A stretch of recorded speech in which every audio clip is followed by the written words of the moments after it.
Every entrepreneur has one. The moment you decide to start your own business, your story begins. And if you're like most business owners, your plan and your reality can end up being miles apart. Welcome to PTC TV and our series entitled The Journey. Each week, we will be talking to business owners about their business journey. Our hope is that by sharing these stories, others may find understanding, inspiration, and the will to succeed. So let me ask you, what's your story? Welcome to The Journey, brought to you by Pull the Shoot. I'm your host, Jeff Sesol. Today I'm here with Justin Reesy of the Reesy Real Estate team. And Justin, thanks for being on the show. Appreciate it. Thanks for having me. So Justin, we do these just so that you can share your story and hopefully inspire others to see that it's not always going to be easy. There's going to be some glitches here and there.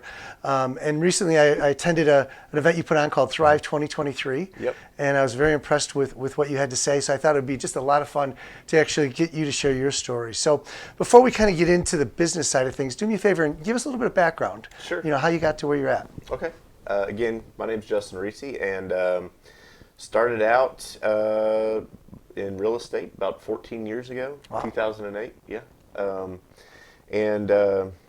Just did it as a solo agent for many years. Was a dual career agent, Okay. full-time fireman as well for the city of Bowling Green. Wow. Oh, that's great. And just gradually progressed and learned a lot of lessons doing it on my own. A lot of lessons. And so found out about leverage about 5 years ago. Okay. And realized I needed to leverage my business. Started with an assistant, added some agents myself. Then came to a point where I felt like we were going to be stunted just by the amount of support that I could provide the agents that were trusting in me with their livelihoods and whatnot. And I think things happen for a reason. Connections are made. Ran into an individual. Her name's Kellyanne Harris. She'd been where I was at one point with her team. She was expanding, bringing on other teams to create an expansion team, and she had the systems and the knowledge to help me grow past where I was. Okay. And connected with her, and so now our team's up to 11 agents in Bowling Green, and we've Wow. actually opened up a new team in Nashville. Oh, congratulations. It's got 3 agents in there down there. So you use the word leverage. So talk to me a little more about that. How does that work, and what's the advantage of that?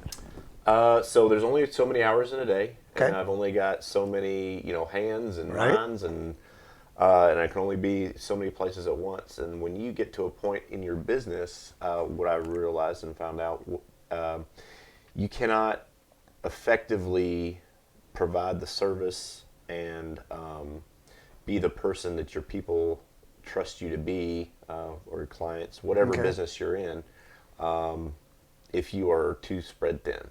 Absolutely. And at that point, you've got to give something up, right? You've got to give up either taking on more clients, or you've got to give up the service Okay. that they expect, right? So didn't want to give up the service. Sure. And at that point, I realized I needed to leverage through people, and I made connections. One person in particular was a manager for a Best Buy store. He's the general manager for Okay. Best Buy store here in Bowling Green, and they pay decent salaries. And guy I knew for a long time. Anyway, he needed a change. He saw that I was through conversation, needing somebody to trust in that I could hand business to execute. And he left the Best Buy store. Wow. And came to work for me as one of my agents. And at this point, it's a heavy burden to know that his family, his wife, his kids are trusting in me and so, that's another leverage lesson is when I got him to a peak in business to where he could effectively manage. Mm-hmm. At this point, I'm like, okay, I've got to either have systems to help him with his business so he could be more effective. Sure. Or I've got to figure out a way to raise the ceiling for both of us. And when I say leverage, I mean doing more of what I need to do through other people or through other processes or through other systems, that sort of thing. All right, so then you bring them on, you kind of train them in a way that supports your vision of Yep. what you want to do with the business, Mm-hmm. and provides them income and lets them grow as well. Yeah. How much of that is hands-on throughout the whole process? I mean, do you teach them and let them go, or are you still always kind of being there a little bit for them? Very hands-on at first. Okay. My approach, until you have a training system in place, which I didn't. It's very hands-on for me with him being my right-hand man. Basically, taught him everything that I do, the way I do it. The step one, step Got it. two, obviously very time-intensive. But at the end, the end result is I've basically duplicated what I can do, right, through another person. And so, yeah. So that's an interesting thing, because I think a lot of businesses don't think about this. They always say, I don't have time to train. And so what that means is that you literally had to kind of take a step back, Yes. right? And kind of stop pushing the work, the business, to train him, to show him all the stuff. Because again, there's not enough hours in the day, right? Yep.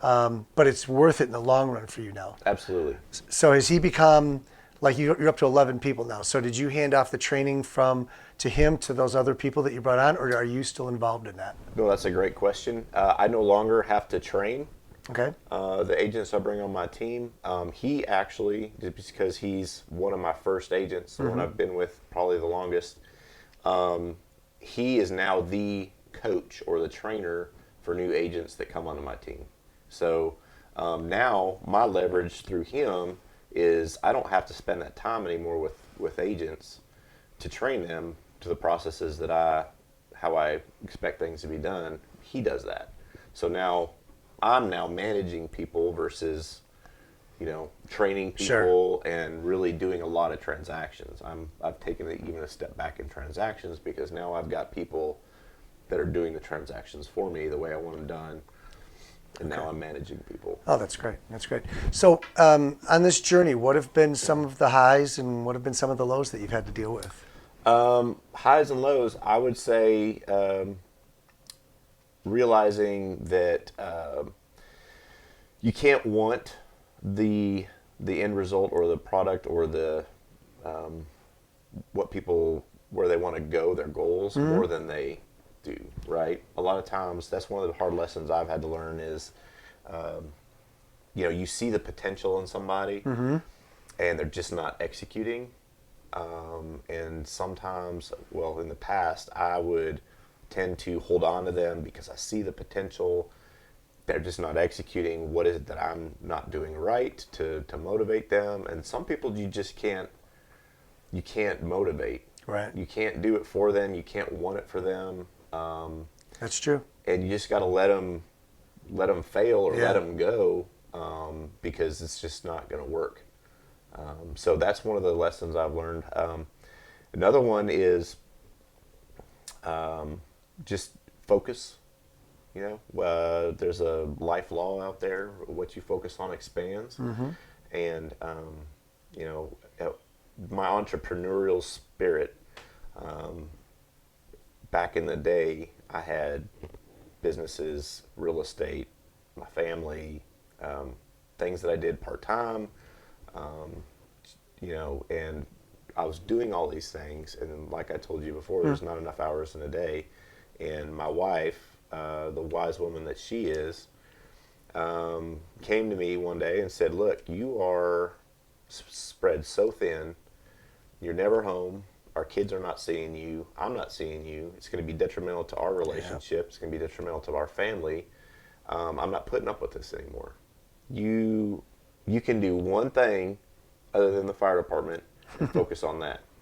And obviously I had pushback, right? Sure. And obviously it was, instead of me reflecting on myself and being like, okay, obviously I'm doing this wrong. Yeah. It was, you're ungrateful. You're ungrateful for the hours of the day that I put into this, the hard work that I do, all this stuff. What I'm providing you. And exactly. That was my initial go-to reaction was, you're ungrateful. How dare you? That was my reaction. And it took a couple days for me to realize that, number one, it was probably difficult for her to bring that conversation up, because she probably was grateful, right? Oh, sure. And coming that to me with that, was she knew was probably going to bring out a reaction or some, animosity from me. Number two, she was coming from a place of she doesn't care about the things in this world, the money. She cares more about our core family and the things that are not replaceable. And the time that just disappears and yep. all that stuff. Yeah. And I'm just grateful that I, took a couple days to reflect and on the conversation, because if I had just stayed in that victim space of she's just against me and it's poor me, why are you not grateful for the things that I do? Who knows what, I may be divorced by now, would have never gotten to where I'm at now because I wouldn't have been focusing and being a master at one thing versus a jack of all trades. Yeah, it's an interesting topic there because I actually just read a post on LinkedIn this morning, actually, and it was talking about that very thing where, look, you can be everything to everybody, but then you're nothing to nobody, right? Yeah. It's kind of that whole situation, and that's Yeah. exactly what you described. But the fact that you were able to bring that back in, and that's one of the biggest struggles I think a lot of small business owners have, is that they feel like they have to put in 15, 20 hours a day, and whatever it is it takes, they're going to do, and nothing else is going to stop them. Family's not going to get in the way, and all these other things. And I hear story after story when I'm coaching specifically. A lot of times I'll hear that my family doesn't appreciate what I do, what you just described, right? I don't have enough time for my family. How do I do that? And so what we start to do is we start to structure the days out for them. We basically look at their calendar and I say, okay, you're going to block times. And I get them, and I don't like to call it time management because you really can't manage time. Right. You can manage yourself in time. And so that's what I try to focus them on, is managing themselves better in time. And that's one of the things that really kind of brings them back. And one of the things that they have to manage is family time, right? I've been entrepreneurial for 30-some years, and when my kids were growing up, one of the things that would happen is during the week, kids are going everywhere, we're going everywhere. Sunday was always family day. It was church, it was lunch, it was games, it was dinner, to the point where when my kids started going and getting jobs, they would say, I can't work on a Sunday because that's my family day. Oh, that's great. And it's something like that you got to stay solid to. Yeah. Because being in business for yourself will just pull you in so many multiple directions. So oh, absolutely. Kudos to your wife for kind of reining you back in. I always say, that behind every successful man is a successful and strong woman. Yeah. Yeah, and I think that you can get a lot of wisdom from those that are close to you if you just listen. Yeah. Because they love you and they want the best for you truly. And if you will just listen to what they're saying, because a lot of times they have a perspective that you're not seeing. And that's exactly what happened. And it's unbelievable. When I decided to get on board and just trust that things would work out, that things would flourish, and I gave up, I sold my business, I gave up these other things that I was doing, and just focused on real estate and the fire department, those two things. That's when my real estate business exploded. I mean, it just took off like a wildfire. That's great. And I'm so grateful for that, because it's also led to this path of personal growth and just broadening my mind on just the world and life in general. That's great. So what is one of the biggest challenges that you're facing maybe today or that you have faced? Today would be just, I think, me being the coach and the person to lead all these individuals that I need to be, and again, learning to let go, and not just be so attached to these people, because I see the potential, and just growth in general. There's always you got to be comfortable with being uncomfortable, like they say, right? So it seems like we're just expanding, and expansion is uncomfortable, but you grow through that, and it's funny, you know, when you blow up a balloon to its max capacity and then you deflate it, it won't go back all the way to where it was before. It's and that's the same with, I feel like, growing with this team. Great analogy, yeah. Is, you know, I get it to where it's like, oh gosh, can't handle another person, and then it just, you know, we may shrink back and lose a couple of people, but we're not gonna go back to two or three agents, or, you know, and then we'll expand again, and then we'll just keep doing that. That's great. So that's great. What kind of culture do you run in a company? If I would ask you that. What kind of culture? Being very open. I try to have an open door policy for my agents. If they got a problem, the first thing I want them to do is come to me directly about it. They got a problem with, you know, something I'm doing, something somebody else is doing, whatever. Just come directly to me. Like, let's try not to, you know, badmouth other agents, badmouth people here or there. You know, let's just talk about it, and a culture of, I'm here to listen to what you have to say, and I'm not gonna just shut it down. If you've got a problem, that's fine. Don't come to me with a problem without a solution, though.